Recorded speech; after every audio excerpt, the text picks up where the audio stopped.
Good morning. I'm really glad to be here, and I feel very privileged to be starting off the first annual summit. And I was thinking in my head, I hope I don't mess this up, because it's important how you start and how you start well. But it's really lovely to see both the cohorts coming together, which I'm told might be perhaps for the first time. Yeah, so it's a really cool thing. I think I'm excited to start this day. I've got a really simple presentation here. I'm going to talk about just three things. I like telling stories. Do you like listening to stories? Yes. Oh, excellent. So I have a few of them.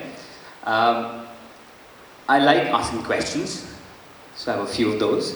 And when I'm done and they've told me to shut up, I will answer some of the questions that you have. That's what I've been told, I think. So hopefully we'll have some answers or attempts at answers from my side, some questions that we're going to discuss together, and I think a lot of stories.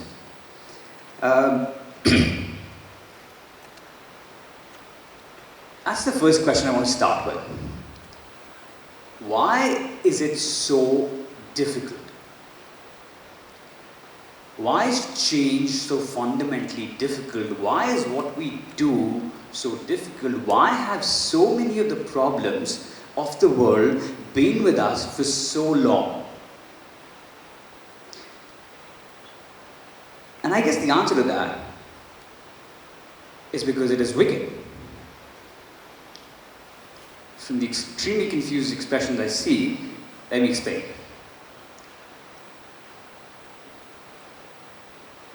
There you go. Make sense? No? Okay. Let's try and zoom in.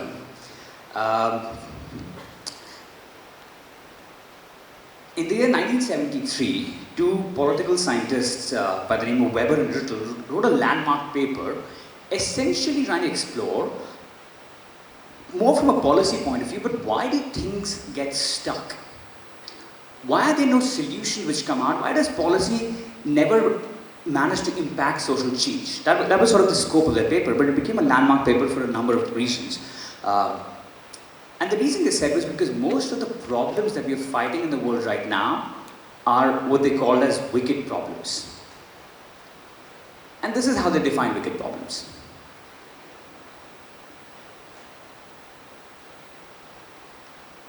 Essentially what they said was, problems which are very difficult to understand, have conditions which keep changing all the time, have multiple different stakeholders, are what are wicked problems, and because we're encountering wicked problems without knowing they are wicked, we keep running into these issues.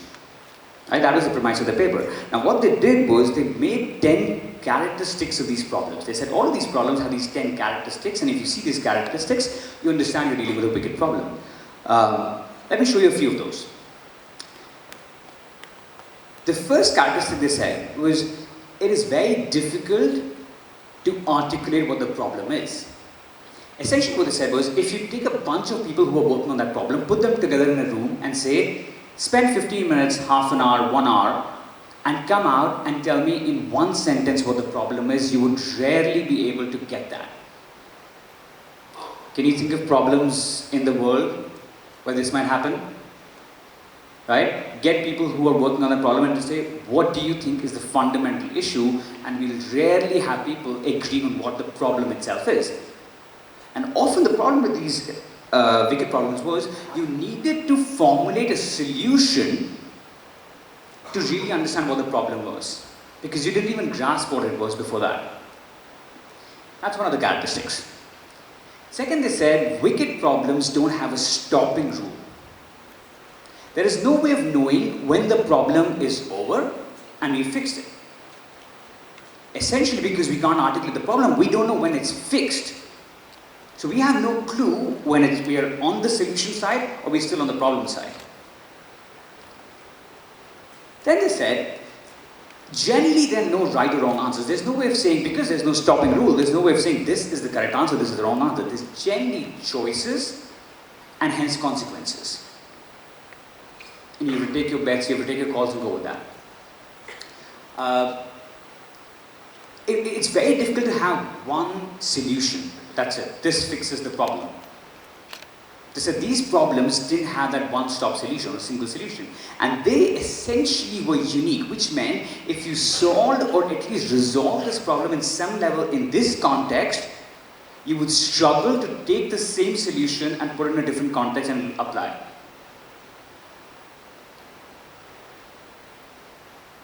And most of these problems could be seen as a symptom of another problem. Is nutrition the problem? No, maybe poverty is the problem. Is education the problem? No, but it comes because of poverty, right? And you keep running around circles, not being able to figure out where does it start from and where does it end. And what is causing what.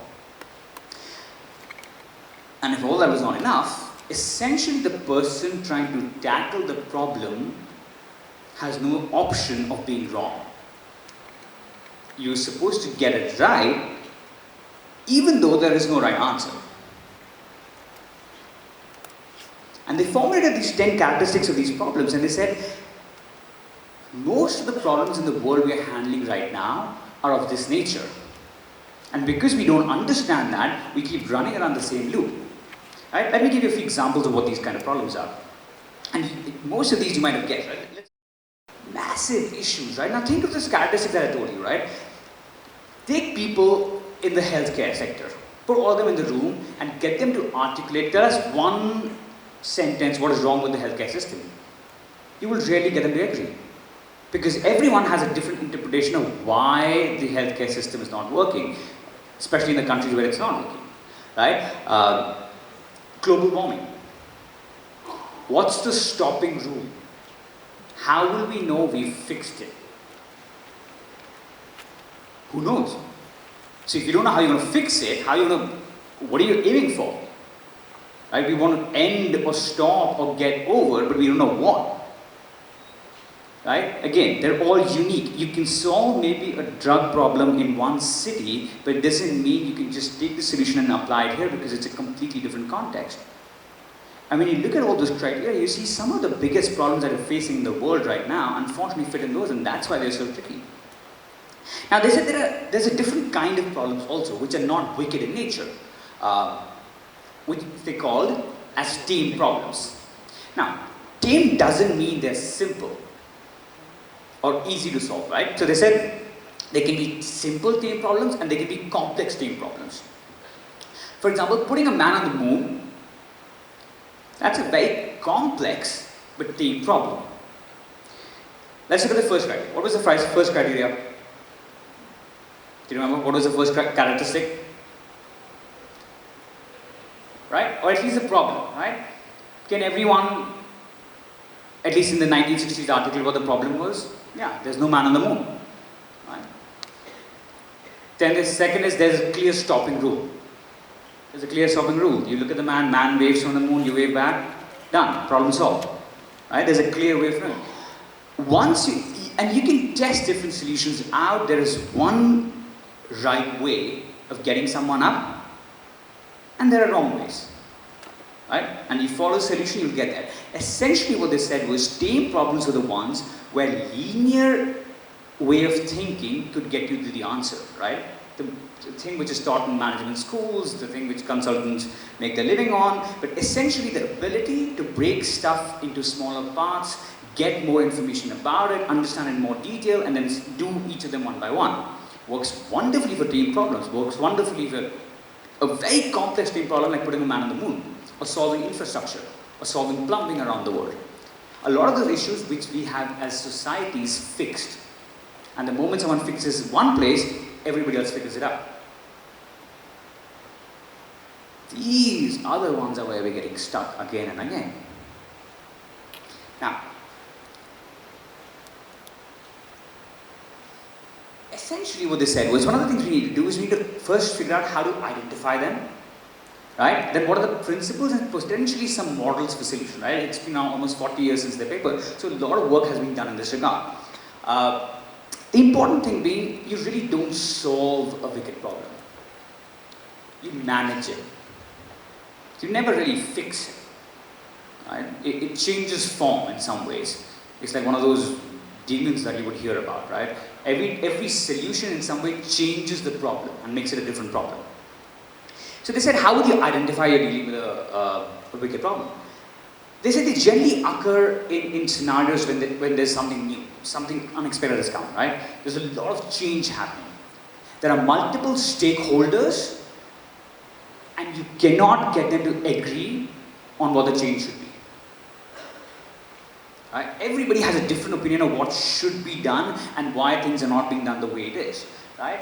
And explore, right? Like there's generally problems where there's a lot of social context and complexity. Many people involved, and it's difficult to get them on one page, right? Your requirements that you get, what you need to fix are volatile.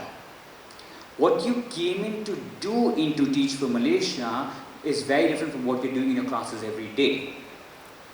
Because essentially, even Teach for Malaysia doesn't know what you will encounter in your classrooms every day. No one knows. And every classroom is different. Right? Like your constraints, but essentially what they said was the thing to look for is divergence. When everything seems to be opening, you're dealing with a wicked problem. And wicked problems are not solved the way team problems are solved. So, what were some of the principles that have emerged over the last 30, 40 years of how to maybe go about attempting to manage or work on these problems? The first, which might be the most important, is do not treat it as a tame problem. We will make a mess of it, which we have with all the problems that we have, and we will generally make a bigger mess. The thing to be understood is wicked problems, because of those characters that we've seen, are a different beast in themselves, and hence have to be handled that way. The second guiding principle, which in some ways might seem in conflict with the first, is but see if you can tame the parts. Now see, second without the first is a recipe for disaster. What the guiding line is see if you can tame some of the parts. So if there are many different stakeholders, can you somehow get them on the same page? Which might mean that you might spend a significant amount of time just doing that before you even attempt a solution. What they say is in the long run it will always pay off more, because it is a lot more difficult to attempt a solution when no one agrees what the solution is. So in some ways you need to get to some kind of convergence and reduce the divergence, while understanding and clearly knowing that you're dealing with a wicked problem, which is point number one, not a tame problem. And then they said we'll essentially use adaptive process. And there was a Teach for All conference happening last week, and I think they talked a lot about adaptive leadership. Those of you who are familiar with the tech scene, or adaptive programming and all of that, right? Essentially a lot of that comes from this concept, which is working in environments where conditions, constraints, requirements keep changing all the time, and you take an iterative approach. Not this is our solution, this is what it's going to be for the next 30 years, but essentially you iterate. You make it into small goals, attempt something, come back, fix, attempt, and you work with those changes, with that process, keeping in mind that change essentially is built into it. So you're not trying to resist change, but you welcome it because that's what you know is inherent in the problem and also in the solution. Now, apart from these principles, there's been a lot of work essentially in understanding and managing and mitigating, and it's used a lot in policy, right? So there are lots of strategies which have been developed around this, and I'm not going to go into a lot of detail, and you can look up, and if you want, ask me and I'll send you stuff on this, right? But for example, again, to reduce divergence, right? One way can be an authoritative approach. The CEO comes in and says, this is how I am defining the problem, this is what it is, right? Or someone who gets into position of leadership does that, right? That's one way of doing it. One way is collaborative, right? Get everyone together in a room and get them to talk, right? That's one way. One way is competitive. You think there's one solution, go with it. You think there's one solution, go with it. Figure it out. For example, US right now, do you know the Common Core? The standards that the US has brought in? For the first time in many, perhaps in their history, they're bringing national standards. Now the big question right now is, how do you test those standards? So what's happened over the last 3 or 4 years is there have been two groups which have come up. Two big powerful entities, both of which have very different views of how to test for the standards. And what the US right now is doing is, okay, why don't both of you go and figure out and we'll see which solution works. right? That's one way to do it. Each of them have their advantage and disadvantage, right? But essentially these are different strategies. Plus there have been a lot of problems structuring methods which have been developed, right? I'll just give you the names, right?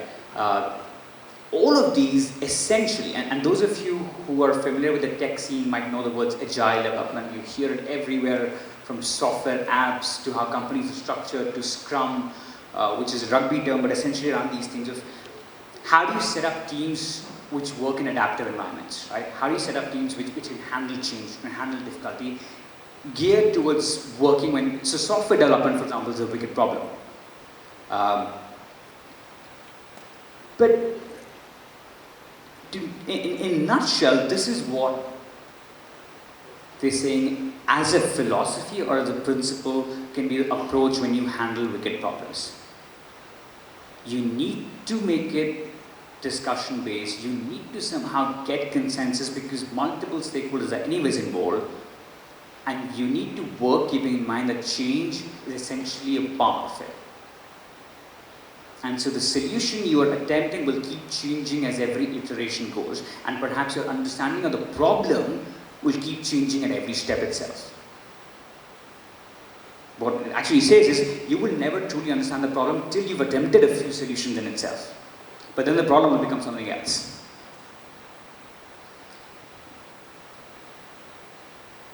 But that is the reason why I believe it's so difficult.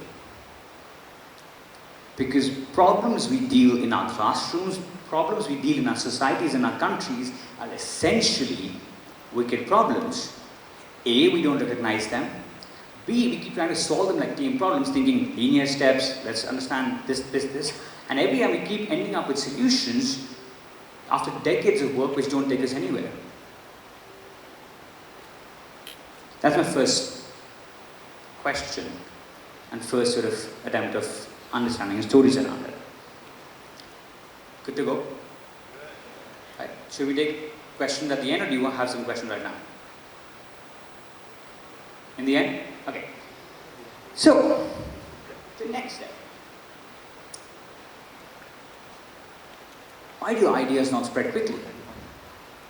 Now, for a lot of these wicked problems also, we know some stuff works. Right? We might not know entirely how to solve or manage the problem, but we know some stuff works. We know cities which have, in some ways, managed the drug problem. We know places, countries, towns which have functioning healthcare and which have gone from having dysfunctional to functional. There are examples of it having worked. There are certain solutions which can be taken. And from your faces is a very anticlimactic answer. Why do ideas not spread quickly? Because they're slow. But there's more to this than that. And the box has come back again. Here. Should we go back in again? Okay, you guys seem to know what you're doing, so I'll follow you. Does anybody know who this is? Atul Gawande. Excellent, someone said that. He is an amazing man. He is a surgeon in US, but along with that is a prolific writer. He's a writer for the New Yorker. His interests include a wide range of topics, some of which are, for example, understanding human performance. How do we get better at doing things in any profession? In fact, that's the title of one of his books, Better. He's a very prolific writer on the health, the healthcare, but overall in the medical profession, and has written some amazing pieces over the years which have impacted policy, which have impacted sort of people's thinking. Like it got to a point where after one of his articles on healthcare, Charlie Munger, who is Warren Buffett's partner, read that piece, got so emotional that wrote a $10,000 check and emailed it to him, just saying, "Thank you for writing something so beautiful and powerful." And he was writing why, the topic of that article was, why does the US healthcare not work? The reason I bring him up is because he, in a recent article, which I absolutely insist everyone must go and read, has tackled this question. Now I'm going to cover the article in this presentation, but you should go and read because of just how brilliant it is. But he essentially tackles this question, do all ideas spread equally? Or the speed at which they spread, is that equal for all? If not, why? And this is how he starts. all ideas. That's not exactly what he says, but something like that, right? So we're going to have a face-off. Now, the person who knew who Atul Gawande was, do you know who this is? Huh? No? That's fair enough, right? Because he existed slightly before our time.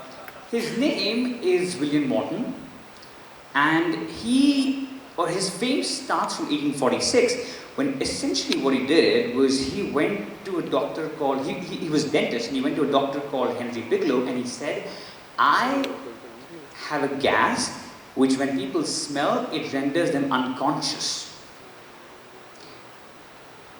Not the way to open most conversations, but at that time it was a wonderful thing to say, because you need to understand where the medical profession was at that time. Surgery was a very dangerous thing to be going for a number of reasons, because the point was there was no way to get patients unconscious. So essentially what surgery meant was for the patient would be screaming, shouting, trying to jump out of the bed, and would eventually after that fight collapse and just faint because of the pain. The attendants, their job would be to just wrestle the patient down and keep him down so he doesn't jump out, and the doctor would be working at slashing speed so as to get through the operation the fastest way possible. So it was as ugly as you can think it is. And Morton comes in and says, you know, we can make this easier. Bigelow tries it out, give it to the first patient, smells it, unconscious, wakes up, never having known the operation happen. Does it again, November of 1846, publishes it in a paper. Now Morton said, I won't tell you what my gas is because I'm applying for a patent, but Bigelow mentions he smelled ether. Right? He publishes it in a magazine, the news spreads like wildfire, right? Everywhere. By December, doctors and surgeons in London, Paris are attempting to try ether, and it seems to be working, right? So it starts spreading. By February, a lot of people around the Europe are trying. By June, major hospitals and major surgeons almost around the world were essentially trying and using, at that time, ether, which eventually sort of became chloroform and how we used it. Remarkable speed of how it spread, and then it essentially gave birth to an entirely new profession. This is how we know how ideas spread, right? This was their way of viral video or viral post, right? Somehow their Facebook allowed to spread it. And this is how we understand how good ideas spread. You get a good idea, it solves something, you give it to people and it'll spread. Now, this slightly not so happy looking gentleman is called Joseph Lister, and he, very similar to Morton, came across or sort of developed a very important part. The other big issue with surgery at that time was sepsis, which is infection. So there was a lot of infection, and we didn't really understand where infection came from. So essentially, we thought a lot of the causes and the net of the infection which happened after surgery was sort of part of the process. To an extent where almost half the people who went for major surgery either suffered massive complications or even death after the surgery because of the infection. And Lister was very worried about that, and he went and studied the work of Louis Pasteur and figured out that microorganisms essentially happen because of fermentation or spoilage, and certain things can be done to reduce them. So what he figured out was, if we could apply some of those things to medicine, for example, if we can figure out chemicals with which we can wash hands or wounds, maybe we can ensure that the germs don't enter and hence stop the infection. Worked on it for many years, and essentially, by 1867, published a breakthrough paper which showed infection after surgery dropping dramatically. Like, it was a massive achievement with a very simple solution. He figured out that carbolic acid works really well, and you washed your hand, you washed the wound, and that would be something that would work. An idea so powerful published, and it went nowhere. He could not get people to use the things he was talking, even though they had almost as remarkable an impact on the patient and what the patient went through as in the first case Morton did. In fact, it took almost one entire generation for his ideas to be accepted and for them to then, for medicine to move to antisepsis and then asepsis where, heat sterilized instruments and doctors wearing gloves, took almost an entire generation. The question is, why? Why do some solutions, why do some ideas spread quickly and others spread slowly? And you can try and look at them from multiple point of views, right? Like, was it economic reasons, right? Was one idea better economically? And no, right? Sure, a patient who didn't have a lot of pain would be more likely to pay you, but so would a live patient. And with sepsis, a lot of them died. And meaning that pus is not oozing out of your wound after your surgery would be a pretty good advertisement for most doctors. You could say technical complexity, because is one more complex than the other, and essentially no, right? Anesthesia is pretty complicated, right? Chloroform, the drug we use now, you get it wrong, you can kill someone, right? And so was essentially, using carbolic acid, right? There was widespread opposition to both, right? People who were already there. With anesthesia, people were like, you are interfering with what God intended. Right? So there was equal amount of opposition for both problems. So the point which Dr. Gawande tries to explore is why did one spread so quickly and why did one take so much time? And essentially he boils it down to two reasons. Anesthesia and modern was trying to fight a visible problem. You could see the struggle right in front of you. The doctor could see it, the attendant could see it, the patient could see it, everybody around could hear it. It was there in front of you. Lester was fighting an invisible problem.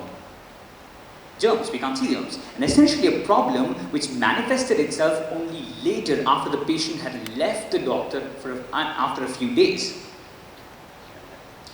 This, he says, is a big difference.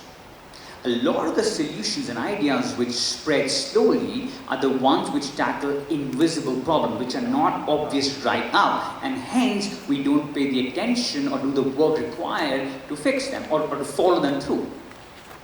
And the second very important point he says is in the short term, anesthesia helped both the doctor and the patient,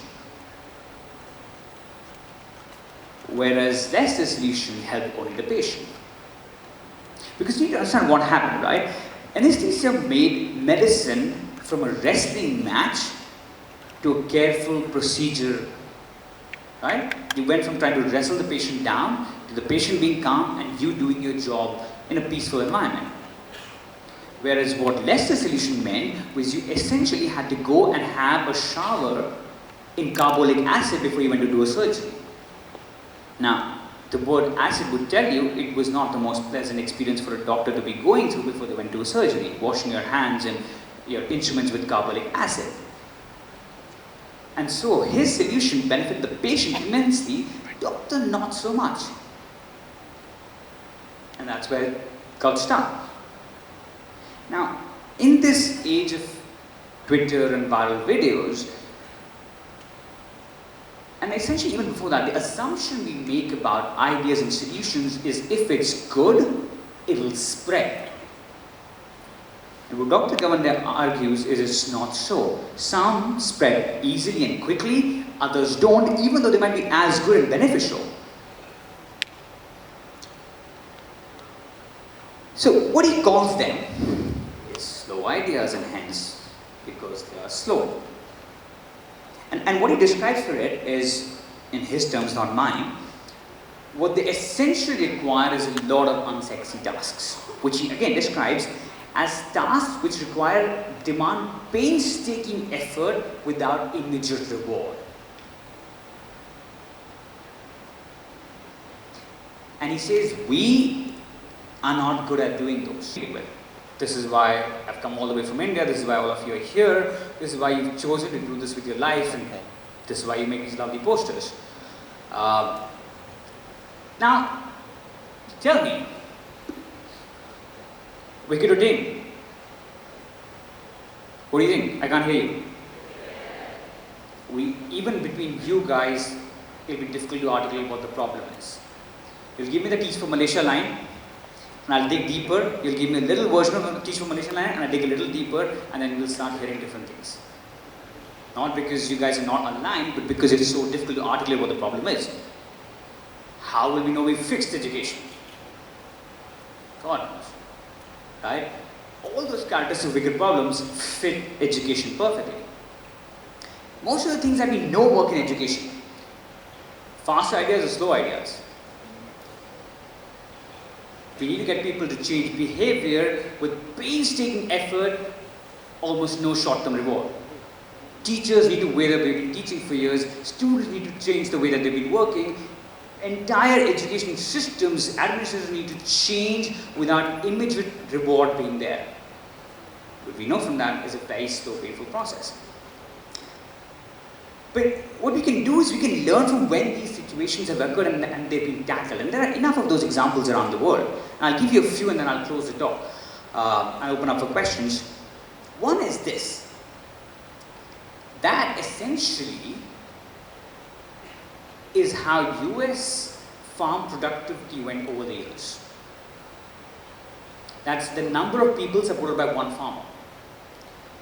And that in some ways is one of the reasons why US went from an okay country to one of the most powerful and eventually one of the most powerful countries in the world. In early 1900s, every country was struggling with food. How do you get population, right? In the US, almost 40% of a family's budget went to food and 50% of the workforce was involved in the food production because it was very inefficient. And over the next 50, 60, 70 years almost, even till now, they went about a major initiative in making the entire farming business a lot more productive, hence reducing the dependency on labor, but also getting the yield much higher. And how do they do? A number of things, right? Not one solution. They set up colleges, they set up special agencies, and they set up a lot of people like SNAP here, who were called extension agents. And what they did was they went around the country, got some farmers enlisted, created new solutions, and then put up something called demonstration farms. Got them, those farmers talked with other farmers, those farmers talked with other farmers. Essentially, that's how solutions spread. Took many years, but eventually, a very difficult problem, very wicked problem to solve, got tamed in some way. It's not fixed. There is some new issue which keeps coming. But if you dig deep, there have been enough solutions. Most of you have heard that Finland is the world's best education system. Most of you have also heard the argument why, well, they're a very homogeneous society. Not completely true. Finland ended World War II as one of Europe's poorest countries. Very few people know that.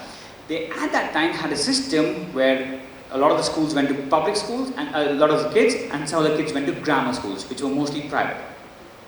In 1946, they started a debate, we should have one school system. That means shut all the schools down, bring them in one place. In 1968, 22 years later, they finally got enough of a majority to do that. They debated for 22 years, built consensus, because when the first time they brought the idea, there was so much opposition that everything had to be shut down. And then they started debating of, should all the kids be in the same track because they have such different abilities? Grammar school kids were at a completely different level. It took them almost 11 more years to stop tracking. And then you got to a point where a teacher now has this mixed range of ability of kids in the classroom. And that's when they said, our teachers need to be trained like the best that are being trained, or even better, and they started investing in which has now become one of the world's best teacher training systems, and hence produces outstanding teachers, which produces outstanding results. But for a country as small as that, this how long the debates lasted, how long and slow the process was, and there was no magic solution. Right? And this is essentially what happened in the classroom. I'm sitting with my kids there where I was, and there's a girl in that picture called Daraksha. When I started teaching in the class, there was a group of kids who were orphans, and they came from an orphanage, and she was one of them. Very shy, very hesitant to speak, very sort of awkward that way. And it took me many months to just get her to open up, to speak to me. And what I figured out was a lot of that came from fear, and a lot of that came from not feeling that sense of belongingness. And And I came to know that she had lost both her parents when one day, one of the girls I was speaking to had unfortunately lost her dad the day earlier, and she couldn't speak, she was crying. And Daraksha comes up and says, now like me, she's also an orphan. My work with Daraksha mainly for that year was essentially just getting her to feel a little comfortable and a little confident. I didn't know how to deal with most of the issues she was dealing with. I figured out she struggled and had a big fear of math. I would spend breaks sitting with her giving her tuitions. But essentially, a lot of it was just being there for her as she started to gain a little bit of confidence. And then after me, Nihar came.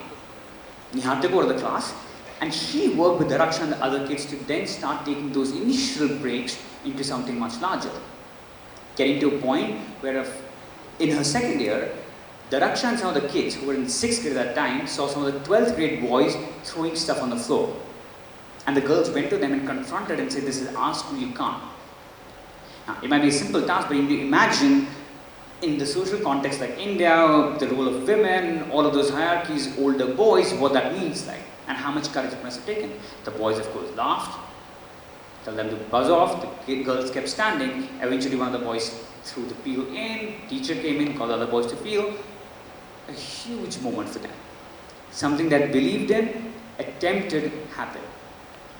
And that was a big moment for Daraksha, opening up slightly.